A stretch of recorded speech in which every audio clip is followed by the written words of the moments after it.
안녕하십니까. 미래통합당 선대위의 대변인을 맡고 있는 김우석 상근 대변인입니다. 논평을 발표하겠습니다. 정부 여당의 대책이 뻥이라면 우리 당의 대책은 찐입니다. 정부 여당은 보여주기식 임시방편 정책을 고민할 시간에 야당의 경제정책 제안을 듣고 수용하기 바랍니다. 그것이 국민과 나라를 구하는 길이기 때문입니다. 지금은 1997년의 외환위기, 2008년 금융위기에 이어 경제 대공황이 거론되는 상황입니다.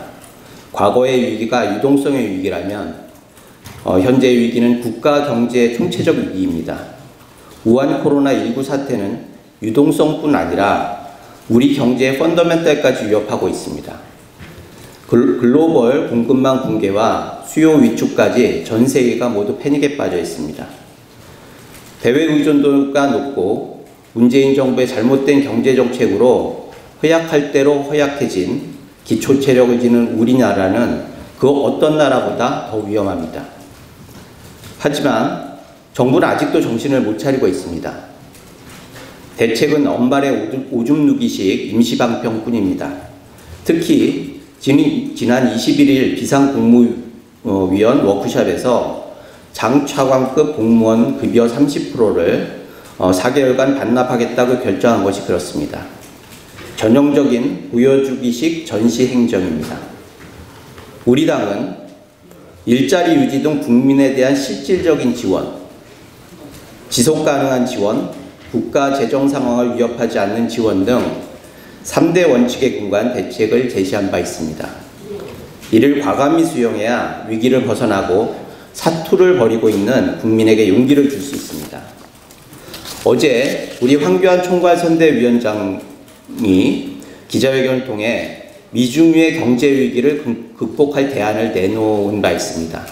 건강보험료 차등 면제와 종부세, 종소세, 재산세 등 세금 유예, 국민채권 발행 등 중소기업, 자영업자들을 위한 실효성 있는 정책들이었습니다. 정부가 우리 대안을 일부 수용해 모든 건강보험 가입자의 보험료 납부를 일시 유예하고 감면하는 방안을 검토하고 있다고 하니 그나마 다행입니다. 국민을 위한 생계형 지원이니만큼 최대한 신속하게 집행되도록 조치해야 할 것입니다. 아울러 제대로 된 나라라면 장기적으로 위기를 기회로 만드는 노련한 국정운영이 필요합니다. 이번 위기를 대한민국 경제를 업그레이드하는 기회로 삼길 바랍니다. 단기적인 대책뿐 아니라 장기적인 그랜드 비전이 필요합니다. 지금의 현 정부의 경제팀으로는 기대하기 힘든 요구이겠지만 말입니다. 그래서 우리 야당이 나선 것입니다. 이청득심,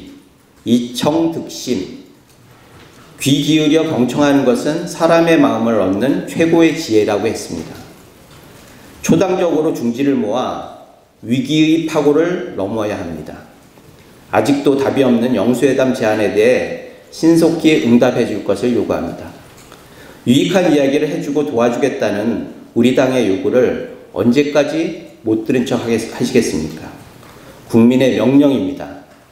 국가 경제와 민생이 경각에 달해 있습니다. 이상입니다.